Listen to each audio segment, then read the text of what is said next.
ఒక పార్టీ పెట్టి తెలుగు వాళ్ళు కూడా భారతదేశంలో ఉన్నారు అని చెప్పిన నాయకుడు అన్న నందమూరి తారక రామారావు గారు. ఆ తర్వాత ఈ దేశంలో తెలంగాణకంటూ ప్రత్యేకమైన అస్తిత్వం ఉన్నది, ఇక్కడ ఈ దేశంలో తెలంగాణ అనే పౌరుషాల గడ్డ ఉన్నది అని ఎలుగెత్తి చాటిన నాయకుడు మన నాయకుడు గౌరవనీయులు పెద్దలు కేసీఆర్ గారు అన్న మాట నేను గుర్తు చేస్తా ఉన్నా. నేను ఎన్టీఆర్ గారి పేరు ఎందుకు తీసుకున్నానంటే దానికి ఒక ప్రత్యేకమైన సందర్భం ఉంది.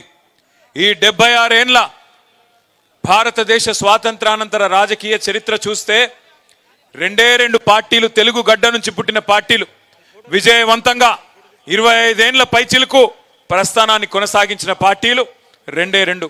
ఒకటి అన్నగారు పెట్టిన పార్టీ తెలుగుదేశం, సరే ఇవాళ అటుపక్కకి వెళ్ళిపోయింది, అక్కడే ఉంది. కానీ ఇక్కడ మళ్ళీ 2వ పార్టీ మన నాయకుడు ఎగిరేసిన గులాబీ జెండా నుంచి తెలంగాణ వారి గుండెల్లోంచి పుట్టిన పార్టీ మన పార్టీ బీఆర్ఎస్ పార్టీ. ఆనాడు ఇవాళ చాలా మంది చాలా మాట్లాడొచ్చు. జగదీష్ అన్న చెప్పినట్టు ఇలా ఎవడు పడితే వాడు, భూమికి 3 ఫీట్లు ఉన్నోడు కూడా చాలా మాట్లాడుతున్నాడు అసెంబ్లీలో. భూమికి 3 ఫీట్లు కూడా లేడు కానీ మరుగుజ్జు వాడు కూడా మాట్లాడుతున్నాడు. మరుగుజ్జు అంటే నేను మరుగుజ్జులను అవమానిస్తలేను, రాజకీయ పిగ్మీ అంటున్నా. కేసీఆర్ మోకాలెత్తు కూడా సరిపోనోడు కూడా ఇవాళ ఓహో ఆహా అని చెప్పి గర్జిస్తూ ఉన్నాడు. టైం ఎట్లొచ్చిందంటే గ్రామ సింహాలు కూడా సింహాల్లాగా ఎగురుతున్నాయి, వానపాములు కూడా నాగుపాములై బుసగొడుతున్నట్టు పోజులు కొడుతున్నాయి. అట్లాంటి పరిస్థితి వచ్చింది. కానీ ఒక్కసారి వెనకకి తిరిగి తొంగి చూస్తే 2001లో ఒక్కసారి మీకు అర్థం కావడానికి క్లుప్తంగా చెప్పే ప్రయత్నం చేస్తాను నేను. ఈరోజు ఇంతమందిమి, ఇంత పెద్ద బలగం సూర్యాపేటలో ఒక మీటింగ్, ఒక కార్యకర్తల సమావేశానికి వస్తే 4.5 కిలోమీటర్ల ర్యాలీ, ఎక్కడికక్కడ ప్రజలు బారులు తీరి ఏదో ఎలక్షన్లలో రోడ్ షో అయినట్టు ఎక్కడికక్కడ చేతులూపుతూ ఇట్లా చూపెడుతూ అన్నా మళ్ళా మీరే వస్తారు, తప్పకుండా మళ్ళీ మీరే గెలవాలని చెప్పి ఆశీర్వదించే పరిస్థితి 15 నెలలు తిరగకుండానే వచ్చింది. ఇంత పెద్ద సైన్యం ఇవాళ మనకు తయారైంది. కానీ 2001లో ఏంటిది పరిస్థితి? ఆనాడు కేసీఆర్ గారు పార్టీ పెట్టినప్పుడు ఏమున్నది కేసీఆర్ గారికి? ఆనాడు కేసీఆర్ గారు ఆయన వయస్సు 46-47 ఏళ్ల వయస్సు. పార్టీ పెట్టినప్పుడు ఒక రాజకీయ పార్టీ పెట్టాలంటే నిజంగా చెప్పాలంటే దుస్సాహసం. అప్పటికే 100 సంవత్సరాల చరిత్ర కలిగిన కాంగ్రెస్ పార్టీ ఒకవైపు, మరొక వైపు భారతదేశాన్ని ఆనాడు నడుపుతున్నది ఎన్డీఏ ప్రభుత్వం, భారతీయ జనతా పార్టీ ప్రభుత్వం. వాళ్ళు ఒకవైపు ఉన్నారు, బీజేపీ పార్టీ ఒకవైపు. మూడో వైపు అదే ఎన్డీఏకు కన్వీనర్గా ఉంటూ, ఉమ్మడి ఆంధ్రప్రదేశ్కు ముఖ్యమంత్రిగా ఉంటూ, ఢిల్లీలో చక్రం తిప్పుతూ మొత్తం భవిష్యత్తు నాదే, 2020 విజన్ అంటూ ఆనాడు 20 ఏళ్ళు నాదే అంటూ గర్జిస్తున్న చంద్రబాబు ఇంకొక వైపు. ఆ పరిస్థితుల్లో ఒక నాయకుడు, ఆయనేం సినిమా యాక్టర్ కాదు, ఆయనేమి మొత్తం 10 తెలంగాణ జిల్లాల్లో ఆనాటికి పాపులర్ నాయకుడు కాదు. ఒక మంత్రిగా తెలుసు, ఒక రాజకీయ పార్టీ నాయకుడిగా తెలుసు తప్ప ఆనాడు ఒక సినిమా యాక్టర్ కాదు, లేదా ఒక అప్పటికే విస్తృతమైన ప్రజాదరణ కలిగిన నాయకుడు కాదు. అదే మాదిరిగా తెలంగాణ అనే అంశం కూడా అప్పటికే 30 ఏళ్ళు మరుగునబడ్డ అంశం. 1971లో ఎప్పుడైతే తెలంగాణ ప్రజా సమితి అనే పార్టీ మీద 14కి గాను 11 పార్లమెంట్ సీట్లు గెలిచి మళ్ళీ కాంగ్రెస్లో కలిసిపోయినారో ఆ తర్వాత ప్రజల్లో నమ్మకం చచ్చిపోయిన పరిస్థితి. తెలంగాణ సమాజమే మళ్ళీ తెలంగాణ వస్తుంది అంటే ఒక నమ్మకము లేని పరిస్థితుల్లో 2001లో గులాబీ జెండా ఎగిరేసి ఒక్కడుగా బయలుదేరి శూన్యం నుంచి సునామీ సృష్టించి తెలంగాణ సాధించిన మహానాయకుడు కేసీఆర్. ఇది ఏ రాజకీయ మరుగుజ్జు అవునన్నా కాదన్నా ఇవాళ మోకాలెత్తున్నోడు ఎగిరెగిరి పడ్డా, వానపాములు నాగుపాములై గుసగొట్టినట్టు యాక్టింగులు చేసినా, కేసీఆర్ ఆనవాళ్ళు చెరిపేస్తామని ఎన్ని డైలాగులు కొట్టినా చరిత్ర చెరిపేయలేని సత్యమేంది అంటే కేసీఆర్ లేకపోతే, ఈ గులాబీ కండువానే లేకపోతే ఈ తెలంగాణ రాష్ట్రమే లేదు అనేది అక్షర సత్యం. ఇది ఎవరు అవునన్నా కాదన్నా వాస్తవం. కేసీఆర్ గారు ఎంబడ నడిచిన ప్రజలు ఆఫ్ కోర్స్ లక్షల సంఖ్యలో నడిచినారు, ప్రజా సంఘాలు కలిసి వచ్చినాయి, విద్యార్థులు బలిదానాలు చేసినారు. కానీ కేసీఆర్ నడుం బిగించి మొదటి అడుగు వేయపోతే ఆ తర్వాత 14 ఏళ్ల చరిత్రనే లేదు.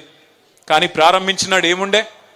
మనీ పవర్ లేదు, మజిల్ పవర్ లేదు, కులబలం లేదు, ధనబలం లేదు, చూపెట్టే మీడియా లేదు, ప్రతికూల శక్తులన్నీ తెలంగాణ వద్దని కోరుకునే శక్తులందరూ హైదరాబాద్లోనే అడ్డాబెట్టి ఎట్లా నడుపుతావో చూస్తాం, తొక్కి పారేస్తాం నిన్ను అని ఒకవైపు హుంకరించడాలు, మకల ఉట్టింది పుబ్బల పోతుంది అని శాపనార్థాలు.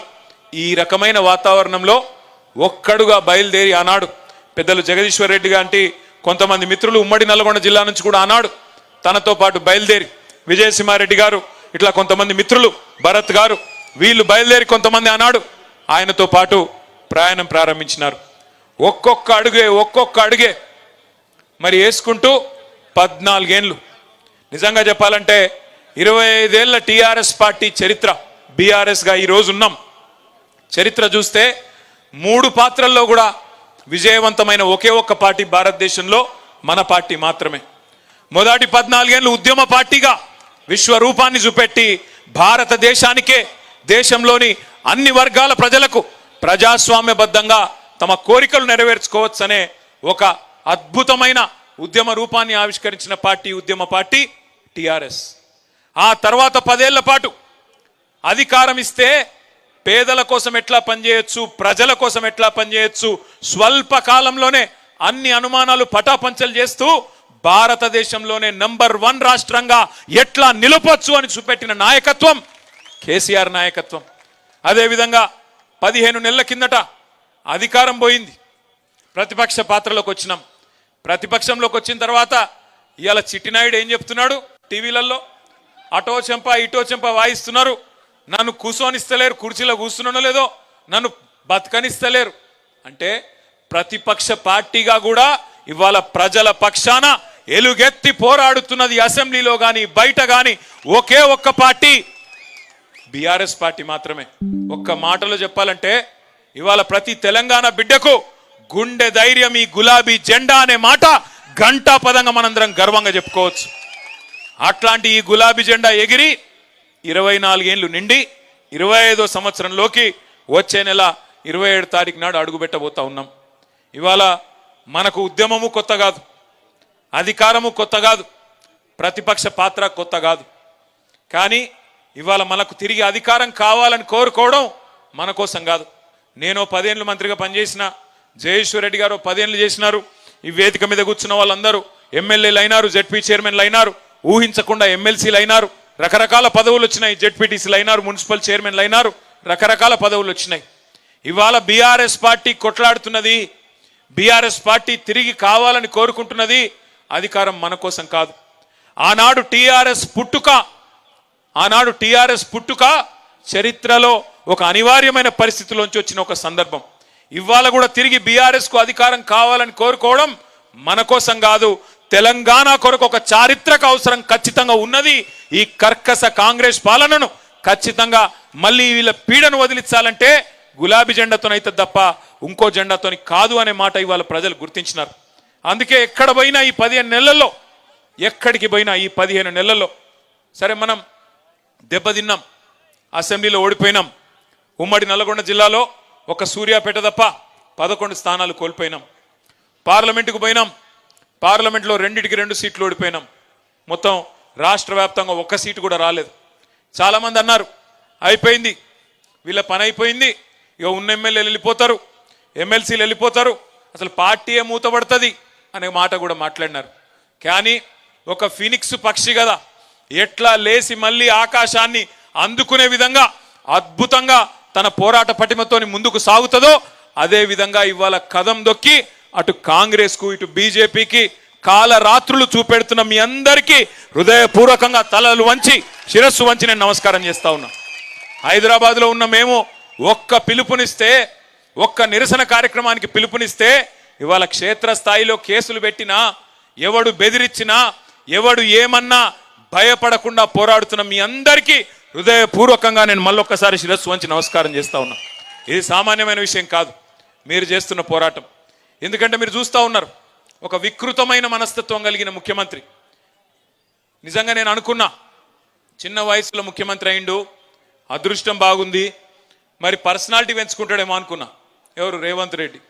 ఏ చిన్న వయసులో 53-54 ఏళ్ళకే జాక్పాట్ తలిగింది, తాంతే గారెల బుట్టలు పడ్డట్టు పోయి ముఖ్యమంత్రి అయిండు. సరే ఆయన అదృష్టం బాగుంది, పర్సనాలిటీ పెంచుకుంటాడేమో అనుకున్నా. కానీ రేవంత్ రెడ్డి కథ ఎట్లుందంటే పర్సనాలిటీ పెంచుకున్నాడు మీద లేదు ఇంట్రెస్ట్, పర్సెంటేజ్లు పెంచుకున్నాడు మీదనే ఉంది ఆయన కథ అంతా. ఢిల్లీకి మూటలు పంపాలే, పదవి కాపాడుకోవాలి తప్ప వేరే ఫికరు లేదు. ఎన్ని మాటలు చెప్పిండ్రండి, ఎన్ని రకాల అబద్ధాలు చెప్పిండ్రు.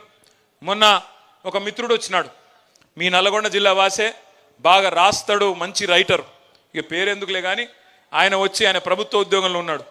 ఆయన వచ్చినాడు, కొద్దిసేపు ఏదో ముచ్చట పెడుతున్నాం. నేను అడిగిన, అన్నా మరి ఏమైందే మీ నల్లగొండలో? కేసీఆర్ గారు చరిత్రలో ఎన్నడూ లేని విధంగా నల్లగొండని ఇంత బ్రహ్మాండంగా చేసిండు కదా, టైలెండ్ గ్రామాలకు నీళ్లు రాకపోతుండే, గోదావరి నీళ్లను కాళేశ్వరం ప్రాజెక్టు కట్టి తుంగతుర్తి ఇక్కడే ఉన్న సూర్యాపేట కోదాడలోని చివరి మడి దాకా నీళ్లు తీసుకొచ్చి 2.5 లక్షల ఎకరాలకు 2 పంటలకు నీళ్ళు ఇచ్చిండు కదా, ఏమైంది అని అడిగిన. అట్లే ఒక్క మెడికల్ కాలేజీ లేని నల్లగొండ ఉమ్మడి జిల్లాకి 3 మెడికల్ కాలేజీలు ఇచ్చిండు కదన్నా, ఏమైంది అని అడిగిన. దామెరచెర్ల లాంటి అద్భుతమైన విద్యుత్ కేంద్రం కట్టిండు, మొత్తం తెలంగాణలోనే ఉన్న ఒకే ఒక్క అల్ట్రా మెగా పవర్ ప్రాజెక్టు ఒక టౌన్షిప్పే కట్టినాడు. మరి అంత పెద్దది కడితే మిర్యాల కూడా ఎందుకు పోయింది అని అడిగిన. ఆలేరులో భువనగిరిలో మరి ఆ ప్రసిద్ధ సుప్రసిద్ధ ధార్మిక క్షేత్రమైన యాదాద్రిని అంత అద్భుతంగా బహుశా మనం ఎవ్వరం కూడా కలగనని విధంగా అద్భుతంగా తీర్చిదిద్దిండు కదా, అదెందుకు పోయింది అని అడిగిన. ఆయన ఏం చెప్పిండో తెలుసా నాకు? అన్న ఏం లేదే, మీరేమనుకోనంటే క్లుప్తంగా రామాయణం కదా, కట్టే కొట్టే తెచ్చి అని చెప్తారు కదా 3 ముక్కల్లో, నేను కూడా అట్లే చెప్తా అన్నాడు. చెప్పు అన్న. ఏమైంది అంటే ఆయన చెప్పిన మాట ఏంటంటే, మీ నల్లగొండ జిల్లా బిడ్డ ఆయన ఏమన్నాడంటే 3 పదాలు, కట్టే కొట్టే తెచ్చే లెక్క, అసూయ ద్వేషం ఆశ.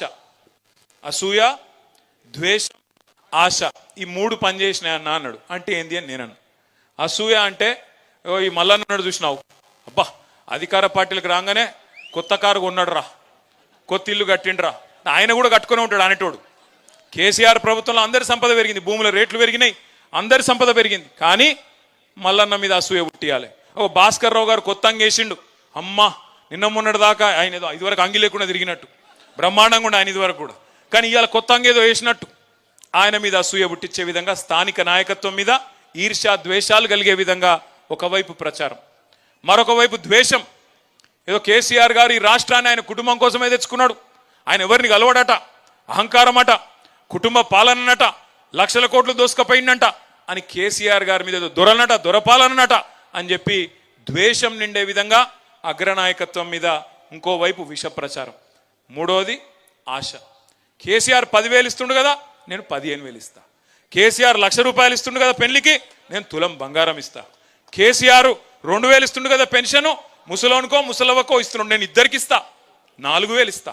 మా సోనియమ్మ చెప్పింది వచ్చే నెల నుంచే ఇస్తా అని ఏతుల వెంకటరెడ్డి, ఇంకా తర్వాత ఇక ఉన్నారు కదా కోతుల ఉత్తమ్ కుమార్ రెడ్డి, ఇటువంటి వాళ్ళు అందరు ఎక్కడోడు అక్కడ తలిగి మొత్తం ప్రజలని ఆశ పెట్టి, నీళ్లున్నాయి, కరెంట్ వచ్చింది, కడుపు నిండా అన్ని వచ్చినాయి, ఇక ఏడన్నా పోతాయా, అవి ఇంకేదో వస్తుందట మీదికెళ్ళి అని చెప్పి ఒక ఆశ పెట్టి. మీరు ఒకటి జాగ్రత్తగా గమనించండి, కాంగ్రెస్ ఓడు బీజేపీడు అభివృద్ధి గురించి మాట్లాడలే, సూర్యాపేటలో వచ్చిన మెడికల్ కాలేజ్ గురించి మాట్లాడలే, ఈ పక్కనే కట్టిన ఎస్పీ ఆఫీస్ గురించి మాట్లాడలే, కొత్తగా జిల్లా అయింది, జిల్లా అధికారులందరూ ఇక్కడనే కూర్చుంటుండ్రు, నాకు నల్లగొండ పోయే బాధ తప్పింది అని మాట్లాడలే, కొత్త మండలాలు అయినా చెప్పలే, తాండాలు గ్రామ పంచాయతీలైనా యాద్ చేయలే, వాళ్ళు ఇదివరకు మాట ఇచ్చి తప్పిన మాట గుర్తు చేయలే. కానీ ఏం చేసినారు? అసూయ. స్థానిక సర్పంచ్, ఎమ్మెల్యే దాకా కూడా కాదు, సర్పంచో ఎంపీటీసో జెడ్పీటీసో ఆయన ఇల్లు చదువుకుంటే కూడా చూసినావురా బగ్గ సంపాదిస్తుండు వీడు, ఈ ఎమ్మెల్యే ఎంత సంపాదిస్తుండో, ఇటువంటి ఇచ్కం బుచ్కం మాటలు మాట్లాడి రాష్ట్రంలో అందరి సంపద పెరిగింది. ఆనాడు కేసీఆర్ ప్రభుత్వం వచ్చినప్పుడు 4 లక్షలు 5 లక్షల ఎకరా ఉన్న భూమి మన ప్రభుత్వం దిగిపోయినాడు ఎంతుండే, 50 లక్షలు అయింది, కొన్ని కాడ ₹1,00,00,000 కూడా అయింది. మరి అందరి సంపద పెరిగినప్పుడు ఒక టీఆర్ఎస్ సంపద మాత్రం పెరగొద్దట, ఒక టీఆర్ఎస్ సంపద పెరగొద్దు, కాంగ్రెస్ ఉంది పెరగాలి, బీజేపీ ఉంది పెరగాలి, అందరు బాగుపడాలి, కానీ టీఆర్ఎస్ వాడు తెల్లంగా వేసుకుంటే మాత్రం మంచిది కాదన్నట్టు విష ప్రచారం చేసినారు. కేసీఆర్ అహంకారం అని, దొరాని, ఇదని అదని అడ్డం పొడుగు మాట్లాడి, యూట్యూబ్లో పనికిమాలిన చెత్త మాట్లాడి, పనికిమాలిన తిట్లని తిట్టి, ఇష్టం వచ్చిన విష ప్రచారం చేసి, ఇవాళ అదే యూట్యూబ్ వాళ్ళని గుడ్డలు కూడా తీసుకొడతా అంటున్నాడు ముఖ్యమంత్రి. ఏ యూట్యూబ్ని అడ్డం పెట్టుకొని ముఖ్యమంత్రి అయిండో ఈ సన్నాసి రేవంత్ రెడ్డి, ఇవాళ అదే యూట్యూబ్ వాళ్ళనట గుడ్డలు కూడా తీసుకొడతారట ఆయన దగ్గరికి వస్తే. అంటే ఆయన కాడికి వస్తేనే అన్ని గుర్తొస్తున్నాయి. ఇదివరకేమో ఎవ్వరికి ఇక భార్యలు లేరు, పిల్లలు లేరు, ఈయనొక్కలకే ఉన్నారట. ఇదివరకేమో ఎవరిని పడతావాలని ఏది పడతా అనొచ్చు. ఒక్కొక్క కాన్స్టిట్యున్సీకి వచ్చి ఒక్కొక్క నాయకుడిని ఎంత అన్యాయంగా, ఎంత నీచంగా, ఎంత నికృష్టంగా, మాట్లాడలేని భాషలో వికృతంగా మాట్లాడి ప్రజల మనసులు ఖరాబ్ చేసి, నెత్తి ఖరాబ్ చేసి, లేని ఆశ పెట్టి, దురాశ పెట్టి అధికారంలోకి వచ్చినాం. ఇంకా ఘోరం ఏంటంటే నిన్న డిప్యూటీ సీఎం మాట్లాడుతుంటే నవ్వాలనో ఏడవాలనో తెలియదు. ఆయన ఇది ఉత్కృష్టమైన బడ్జెట్ అట, అద్భుతమైన బడ్జెట్ అట. నాకు ఒకటే గుర్తొచ్చింది. ఈ మధ్యన దేశపతి శ్రీనివాస్ గారని మన ఎమ్మెల్సీ ఉంటాడు. ఆయన ఒక మంచి పాట రాసిండు. గోవింద గోవింద 6 గ్యారెంటీలు గోవింద అని. చూసి ఇన్నరా ఎప్పుడైనా పాట అది? తులం బంగారము, రైతు బంధు, అది మొత్తం గుర్తొచ్చింది నిన్న నాకు. ఒక్కటంటే ఒక్క పథకం లేదు నిన్న బడ్జెట్లో. వీళ్ళే కదా చెప్తిరి 100 రోజుల్లో 6 గ్యారెంటీలు అమలు చేస్తాం, చేయకపోతే మెడ కోసుకుంటామని ఒకడు, తొడ కోసుకుంటాను ఒకడు, దేవుని కాడ అది పెట్టి అఫిడవిట్ పెట్టి దేవుని కూడా మోసం చేసి సిగ్గుశరం లేకుండా ఇంకా మళ్ళీ నిన్న వచ్చి రుణమాఫీ అయిపోయిందట. అయిపోయిందా రుణమాఫీ? నిన్న అడిగినాం అసెంబ్లీలో. నేను ఒక్కరిని అడగలే. పోయినసారి నేను అడిగిన. నిన్న పాపం పల్లరాజేశ్వర రెడ్డి అడిగిండు, ఇదివరకు జగదీష్ అన్న అడిగిండు, మొన్న కౌశిక్ అడిగిండు. ఒక్కరు కాదు అందరం అడుగుతున్నాం. అరే ఒక్క ఊరుకోదాం పారబో, ఏ ఊరంటే ఆ ఊరు నీ ఇష్టం. ముఖ్యమంత్రి సొంతూరా, డిప్యూటీ సీఎం సొంతూరా, ఏ ఊరో మీ ఇష్టం. పోదాం. ఒక్క ఊళ్ళోనన్న రైతులు అందరూ ఒక్క కాడ కూర్చొని మాది అయిపోయిందిరా భయ్ మా రుణమాఫీ అంటే ఆడనే వారేసిపోతాం మా పదవులు అంటే అవతలికి వెళ్ళి సపోర్ట్ లేదు, సడి లేదు. అంటే ఎంత అన్యాయమైన మాటలు అంటే 49,500 కోట్ల కాడ మొదలైంది రుణమాఫీ కథ. అధికారంలోకి రాగానే కాంగ్రెస్ వాళ్ళు ఎంత కావాలి రుణమాఫీకి అని అడిగినారు బ్యాంకర్లను పిలిచి. వాళ్ళు చెప్పారు దాదాపు 50,000 కోట్లు కావాలి సార్, 49,500 కోట్లు కావాలని చెప్పినారు.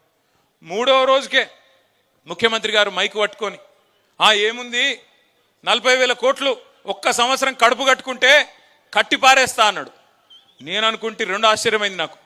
ఒకటి 9,500 కోట్లు ఎవడు ఎత్తుకపోయిండు మొదలు అర్థం కాలేదు. మొదలు బ్యాంకర్లకేమో 49,500 కోట్లు అని చెప్తివి, 3 రోజుల క్యాన్లకి 9,500 కోట్లు ఎగిరిపాయి.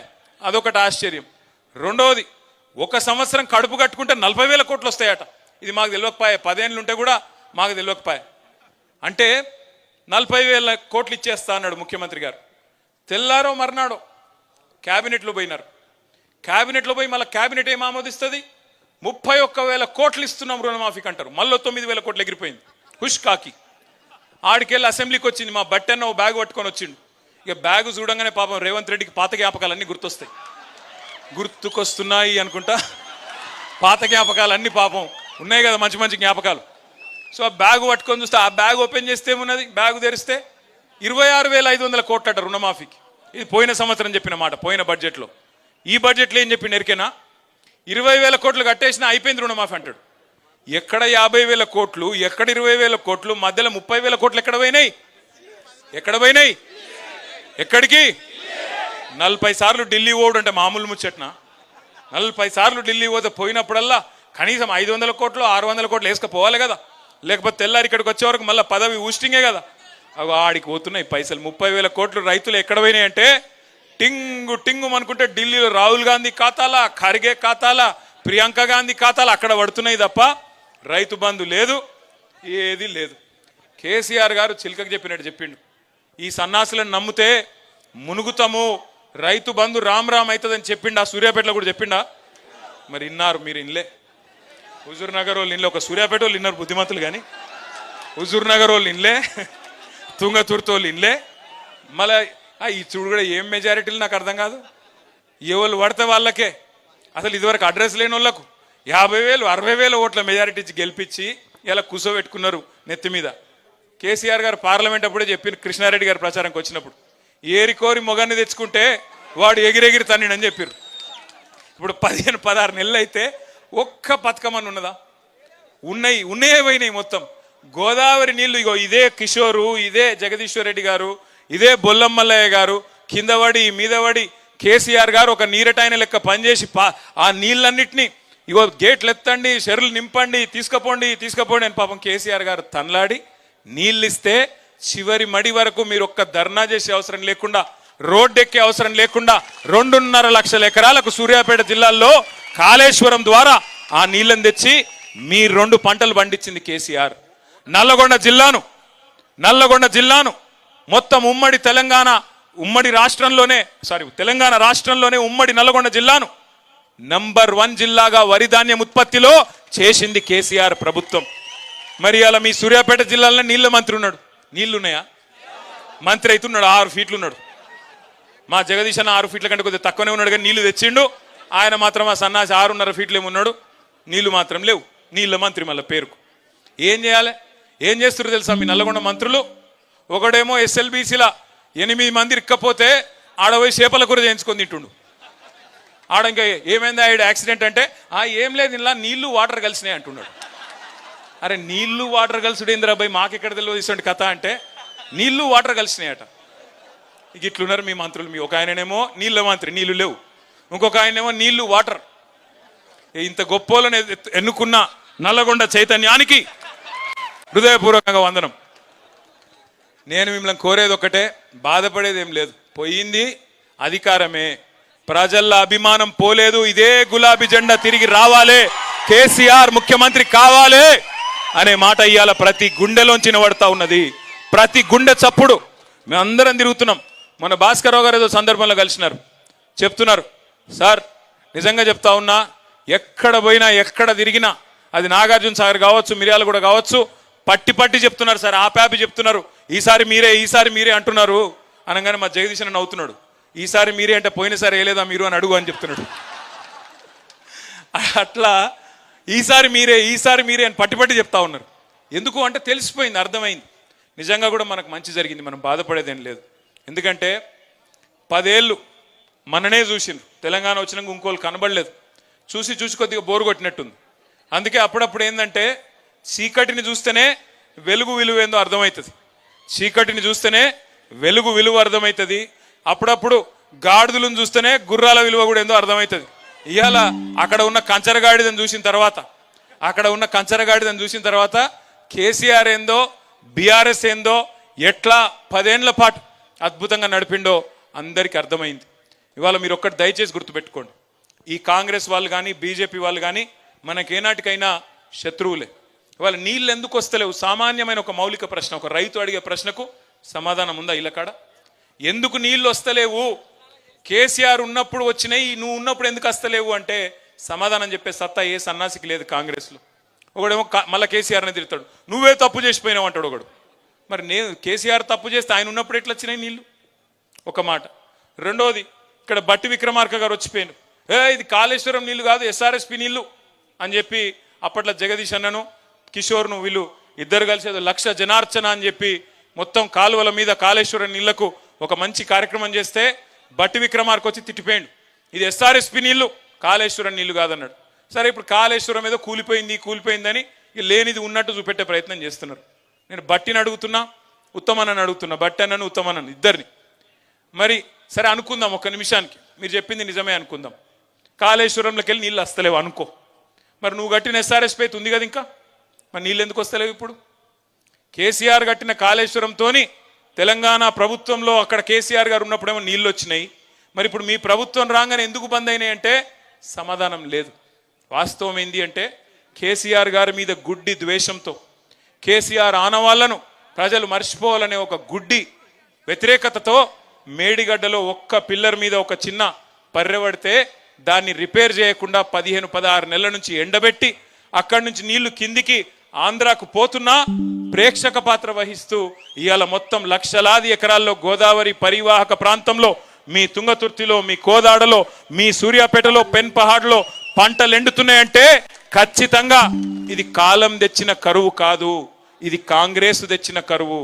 రేవంత్ రెడ్డి పాపం ఇవాళ రైతన్నకు శాపం అవుతున్నది. రేవంత్ రెడ్డికి కేసీఆర్ గారి మీద ఉన్న కోపం ఇవాళ రైతన్నకు శాపం అవుతున్నది, ఇంకోటి కాదు. ఇది గోదావరి. మరి కృష్ణలో ఏమైంది?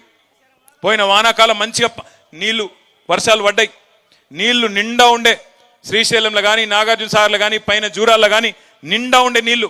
మరి అక్కడెందుకు ఇయ్యలేకపోతున్నారు?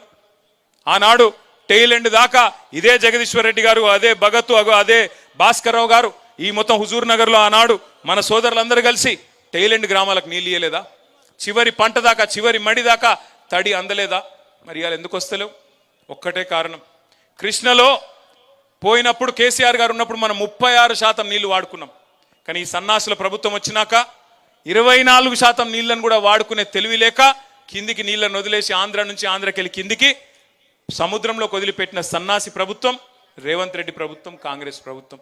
నీళ్లు వాడుకునే తెలివి లేదు, నీటిని పొదుపు చేసుకునే తెలివి లేదు, భూగర్భ జలాలు పెంచి చెర్లను నింపి బ్రహ్మాండంగా కేసీఆర్ గారు ఏ పని అయితే చేసినరో ఆ తెలివి లేదు. కానీ డైలాగులు కొట్టే తెలివి ఉంది. ఏమంటాడు ఉత్తమ్ కుమార్ రెడ్డి? ఏమంటున్నాడు విన్నారా మీరు? నిన్నమన్నా ప్రాజెక్టుల కింద పంటలు ఎండుతున్నట ప్రభుత్వం బాధ్యతనట, కానీ బోర్ల కింద పంటలు ఎండితే మాత్రం ప్రభుత్వ బాధ్యత కాదట. బోర్లు ఎందుకు ఎండిపోతున్నాయండి? మీరు చెర్లు నింపితే బోర్లు ఎండిపోవునా? మరి చెర్లు నింపే తెలివి మీకు లేదా? ప్రాజెక్టులో నీళ్లున్నప్పుడు చెరులో నీళ్లు నింపుకోవాలనే తెలివి లేదా? ఇదే కేసీఆర్ గారు ఉన్నప్పుడు ఎర్రటి ఎండల్లో చెర్లు మత్తళ్ళు దుంకిన మాట వాస్తవం కాదా? కాదా? అవునా? అవునైతే మరి మీకెందుకు చేతనైతే లేదని అడగాల్సిన బాధ్యత మన మీదనే ఉన్నది. బీజేపీడు మాట్లాడాడు, బీజేపీడు ఒక్క మాట కూడా మాట్లాడాడు రేవంత్ రెడ్డికి వ్యతిరేకంగా. ఎందుకంటే మీకు తెలుసు, పైన బడాబాయ్ షోటాబాయ్, వాళ్ళు వీళ్ళు ఒకటే, బయటికేదో డామా తప్ప ఇద్దరు ఒకటే. వాళ్ళిద్దరు లక్ష్యం కూడా ఒకటే, తెలంగాణకు గొంతు ఉండొద్దు. ఎందుకంటే వాళ్ళకి తెలుసు ఈ గులాబీ జెండా తెలంగాణ ప్రజాపక్షం, వాళ్ళిద్దరూ ఢిల్లీ పక్షం. అందుకే వాళ్ళు ఏం కోరుకుంటారు? ప్రజాపక్షంగా ఉన్న పార్టీ ఉండొద్దు, ఇది పూర్వపక్షం అయిపోవాలి, మనమే ఉండాలి, మనం కొట్లాడుకోవాలని చెప్పి ఇలా బండి సంజయ్ గారు, కిషన్ రెడ్డి గారు రేవంత్ రెడ్డి మీద ఈగ వాలకుండా కాపాడుతూ, కంటికి రెప్పలాగా కాపాడుతూ, ఆయన ఎంత అవినీతి చేసినా, ఎన్ని వేల కోట్లు దోచుకున్నా, మనం ఆధారాలతో సహా సమర్పించినా వాళ్ళు మాత్రం చర్య తీసుకోవడం లేదు. ఇదంతా మీకు ఎందుకు చెప్తున్నా అంటే సమకాలీన రాజకీయాలు. నేను సూర్యాపేటకు వచ్చి చెప్పకూడదు నిజానికి, ఎందుకంటే మీరందరూ చైతన్యవంతులు. ఒకనాడు సాయుధ పోరాటంలో నిజాంనే ఉరికించిన గడ్డ చైతన్యానికి ప్రతీక అయినది ఉమ్మడి నల్లగొండ, మీ సూర్యాపేట. మరి మనం ఇప్పుడు సందర్భం ఏంది? ఏప్రిల్ 27 మన పార్టీ 25వ ఏట అడుగు పెడుతున్న సందర్భం. అందుకే మీ జిల్లా కవి గారు హనుమంతు గారు రాసిన పాట, సుద్దాల హనుమంతు గారు, ఎట్లా బయలుదేరాల వరంగల్కి? బండెనుక బండి గట్టి, ఒక్కొక్క గ్రామం నుంచి 16 బండ్లు గట్టి, ఎవరికి ఏ సాధనం దొరికితే ఆ సాధనంలో, ఎండ కొద్దిగా ఎక్కువ ఉంటుంది, ఎండను కూడా చూసుకొని వడదెబ్బ దాకకుండా మజ్జిగ ప్యాకెట్లు కూడా పెట్టుకొని మంచిగా బ్రహ్మాండంగా తయారై ఏ సాధనం దొరికితే ఆ సాధనం. ఇప్పుడే మల్లన్న చెప్తున్నాడు పక్కకెళ్ళి, అన్న మా దగ్గరికి వెళ్ళి కొంతమంది మరి పాదయాత్రకు వస్తారంటున్నాడు. అంటే నేను అన్న కొద్దిగా జాగ్రత్త, ఎందుకంటే ఎండాకాలము, ఆయనతో వడదెబ్బ దాకితే లేని ప్రమాదం వస్తుంది, జాగ్రత్త అన్న అని చెప్పిన. రకరకాల ఆలోచనలు ఉండొచ్చు. ఉద్యమ సందర్భంలో జయేశ్వర్ రెడ్డి గారు ఇంకా మిగతా మిత్రులు చాలామంది సైకిళ్ళ మీద వచ్చినారు వరంగల్కి, ఇంకా చాలా మంది చాలా రూపాల్లో వచ్చినారు, ఎడ్ల బండ్ల మీద, ట్రాక్టర్ల మీద. మళ్ళొక్కసారి కదం దొక్కాల్సిన సందర్భం. ఇటు కాంగ్రెస్ గుండెల్లో, అటు బీజేపీ గుండెల్లో రైళ్లు పరిగెత్తించాల్సిన సందర్భం ఏప్రిల్ 27 అనే మాట నేను మీకు గుర్తు చేస్తా ఉన్నా. ఖచ్చితంగా ఒక్కొక్కరం ఒక్కొక్క కథానాయకుడిలాగా మీ గ్రామాలలో, పట్టణంలోని మీ వార్డులలో కదం దొక్కుదాం. ఎక్కడి వాళ్ళం అక్కడ. ఒక్క సూర్యాపేట జిల్లా నుంచే మనకి, ఎందుకంటే పక్కనే మీకు వరంగల్ జిల్లా, సూర్యాపేట జిల్లా నుంచే కదం దొక్కి బయలుదేరుదాం, ముందుకు పోదాం. నాకు ఆశ్చర్యం ఏమనిపిస్తున్నది అంటే, ఇవాళ సూర్యాపేట ప్రజల రెస్పాన్స్ చూస్తూ ఉంటే నిజంగా జగదీష్ అన్న అసెంబ్లీలో లేకుండా ఇక్కడ ఉండడమే మంచిదేమో అనిపించింది. ఎందుకంటే అక్కడ అసెంబ్లీలో నాకు ఆశ్చర్యం, అసలు నా పక్కనే ఉంటాడు అన్న కూర్చునేది. ఏం మాట్లాడిండు తప్పు? ఏమన్నాడు జగదీష్ రెడ్డి గారు? ఏమన్నాడు? మీరు రైతులకు రుణమాఫీ చేసినారు అని అన్నాడు, మీరు రైతు బంధు ఇచ్చినారు అన్నాడు, మీరు 24 గంటల కరెంట్ ఇస్తున్నారు, మీరు తులం బంగారం ఇస్తున్నారు అని నిలదీసిండు. ఇక పని ఏం చేసిండు? ఏతుల వెంకటయ్య కథ చెప్పిండు. ఆ ఏతుల వెంకటయ్య కథ చెప్పే వరకు అక్కడ ఉన్న వెంకటయ్యలందరికీ పాపం బాగా ఇబ్బంది అనిపించింది. వెంకటయ్య కథ నువ్వే చెప్పు, నాకు రాదు. వెంకటయ్య 4 బర్రెల కథ చెప్పిండు. నాకు ఒక బర్రె ఉంటే, మా అత్తగారు లోటిస్తే, నేను కొంటే, అవి చచ్చిపోయింది, బతికితే అప్పుడు నేను ఇది చేస్తా, అది చేస్తా, నేను డైరీ కంపెనీ పెడతా అని చెప్పిండట వాడు. గట్లనే మీది కూడా ఉన్నదని చెప్పిండు. చెప్పేవరకు ఏమైంది? వాళ్ళకి బర్దాష్ కాలే. బర్దాష్ కాక ఒక స్పీకర్ గారిని, దళిత స్పీకర్ను అవమానిస్తావా అని చెప్పి సస్పెండ్ చేశారు. ఎంత దారుణం అంటే, నేను అడుగుతున్నానండి, స్పీకర్ పదవికి దళిత స్పీకరు, గిరిజన speaker, BC speaker, OC speaker అని ఉంటుంది. స్పీకరే. స్పీకర్ను మేము గౌరవిస్తున్నాం కాబట్టే ఏకగ్రీవంగా ప్రసాద్ కుమార్ గారు ఎన్నుకోవడంలో మనం కూడా పోటీ పెట్టకుండా సహకరించిన మా స్పీకర్ గారు అక్కడ కూర్చోవడానికి. అదేవిధంగా ఆ రోజు జగదీష్ రెడ్డి గారి మీద ఆగ్రహాన్ని వ్యక్తం చేస్తూ ఆయన సభను వాయిదా వేస్తే ఆయన ఛాంబర్లకు పోయినాం, స్పీకర్ గారి దగ్గరికి పోయి చెప్పినాం, సార్ కేసీఆర్ గారితో మాట్లాడినాం మేము, అవసరమైతే జయేశ్వర్ రెడ్డి గారు 10 ఏళ్ళు మంత్రిగా పనిచేసిన పెద్ద మనిషి అయినప్పటికీ మీరు కనుక నొచ్చుకుంటే మీరు మైక్ ఇవ్వండి, వెంటనే విచారం వ్యక్తం చేస్తాం, మేము తప్పకుండా అవసరమైతే మీరు బాధపడేది, మేము తప్పు మాట్లాడలేదు, మిమ్మల్ని అవమానించలేదు, అయినా మీరు అని ఫీల్ అయితే మేము విచారం వ్యక్తం చేసి వెనక తీసుకుంటాం, మైక్ ఇవ్వండి అని చెప్పినాం. మైక్ ఇయ్యలే. దళిత స్పీకర్ను అవమానించినందుకు జగదీశ్వర్ రెడ్డి గారిని చేసినామని చెప్పారు బయటికి. నేను ఒక్కటి గుర్తు చేస్తున్నా, రాష్ట్రంలో 143 మున్సిపాలిటీలు ఉన్నాయి, కార్పొరేషన్లు ఉన్నాయి. జనరల్ సీట్లో ఎక్కడన్నా ఏ నాయకుడన్నా ఒక దళిత మహిళను 5 ఏళ్ళు మున్సిపల్ చైర్మన్గా ఉన్న పెట్టిన నాయకుడు ఎవరైనా ఉన్నారా? ఇగో మా అన్నపూర్ణమ్మ, ఒక దళిత బిడ్డ, ఆడబిడ్డ, ఆ అమ్మాయిని ఒక జనరల్ సీట్లో అక్కడ మున్సిపల్ చైర్మన్ చేసిన జగదీశ్వర్ రెడ్డి గారట దళిత వ్యతిరేకట. ఇంతకంటే హాస్యాస్పదమైంది ఇంకోటి ఉంటుందా? కూర్చో. ఆమెను దించడానికి ప్రయత్నం చేసిన వాళ్ళట మంచోళ్ళట, కానీ ఇవాళ జగదీష్ అన్న ఎవరైతే అక్కడ కూర్చోబెట్టిండో ఆయనట దళిత వ్యతిరేకట. ఇంకా ఘోరం ఏంటంటే, ఇంకా విచిత్రం, జగదీష్ అన్న ఏమన్నాడు, ఈ సభ మనందరిది అన్నాడు. నిన్న ఇంకో ఆయన మాట్లాడిండు, మజ్లిస్ ఆయన, ఏమన్నాడు ఆయన, ఇది గాంధీ భవన్ లెక్క నడుపుతున్నావు అన్నాడు. మనందరిది అన్న జగదీష్ అన్నమో ఎత్తవతల వారేసిండ్రు. గాంధీ భవన్ లెక్క నడుపుతున్నావు అన్నట్టు కొనుకేమో గంటలు మైకులు ఇచ్చి బాకాలు కొట్టించుకుంటున్నారు, డబ్బా కొట్టించుకుంటున్నారు. ఇంతకంటే సిగ్గుచేటు ఉంటుందా? ఇంకోటి దమ్ము లేదా? మజ్లిసుల మీద చర్య తీసుకునే దమ్ము లేదా? ఒక బీఆర్ఎస్ వాళ్ళని మాత్రమే చేసే పరిస్థితి ఉన్నది, కానీ మిగతా వాళ్ళని ఏమనే పరిస్థితి లేదా? దయచేసి నేను మిమ్మల్ని ఆలోచించమని కోరేది ఏంటంటే, ఇలా రాష్ట్ర శాసనసభలో ఒక విచిత్రమైన సన్నివేశం. బీజేపీ కలిసిపోయింది, సిపిఐ అటే ఉంది, మజ్లిస్ అటే ఉంది, కాంగ్రెస్ అంతా ఒక దిక్కే ఉన్నది. ఇవాళ పంచ పాండవుల మాదిరిగా ఆ కౌరవ సభలో 100 మందిని ఎదుర్కొంటున్నది కేసీఆర్ సైన్యం. ఈ గులాబీ దండు మాత్రమే తెలంగాణ ప్రజల ప్రయోజనాల కోసం గొంతెత్తుతున్నది. మళ్ళీ మనమే తప్ప వాళ్ళు కానే కాదన్న మాట నేను మీకు గుర్తు చేస్తా ఉన్నాను. అందుకే ఈ సంవత్సరం మనం మహాసభ జరుపుకోబోతున్నాం. వరంగల్లో సిల్వర్ జూబ్లీ ప్రారంభానికి సూచికగా లక్షలాది మందితో బహిరంగ సభ. కోదాడ నుంచి ఎంతమంది రావాలి, సూర్యాపేట నుంచి ఎంతమంది తరలి రావాలి, తుంగతుర్తి నుంచి ఎంతమంది రావాలి, హుజూర్ నగర్ నుంచి ఎంతమంది రావాలి, అవన్నీ మళ్ళీ మీ నాయకులు మీకు వివరంగా చెప్తారు. కానీ ప్రతి గ్రామం నుంచి పార్టిసిపేషన్ ఉండాలి, ప్రతి గ్రామ శాఖ రావాలి, గ్రామ శాఖ అధ్యక్షులు, ప్రతి గ్రామం నుంచి క్రియాశీల కార్యకర్తలు ఒక్కరు కూడా ఆ రోజు ఏ పని పెట్టుకోకుండా, ఎందుకంటే ఇంతకంటే పెద్ద పని మనకు లేదు, సంవత్సరం అంతా వేరే పనులు ఉండొచ్చు, కానీ ఏప్రిల్ 27 మన పార్టీ 25వ వసంతంలో అడుగు పెడుతున్న సందర్భం, ఖచ్చితంగా గులాబీ జెండా వేసుకున్న ప్రతి బిడ్డ ఏదో ఒక వాహనం ఏది దొరికితే అది ఎక్కాలే, కదిలి వరంగల్ వైపు ప్రయాణం మొదలు పెట్టాలి. అక్కడి నుంచి పెద్దలు కేసీఆర్ గారి సందేశం విన్న తర్వాత మర్నాడో ఆ తర్వాత రోజో మే నెలలో మన పార్టీ యొక్క సభ్యత్వ నమోదు కార్యక్రమాన్ని కూడా ప్రారంభించుకోబోతా ఉన్నాం.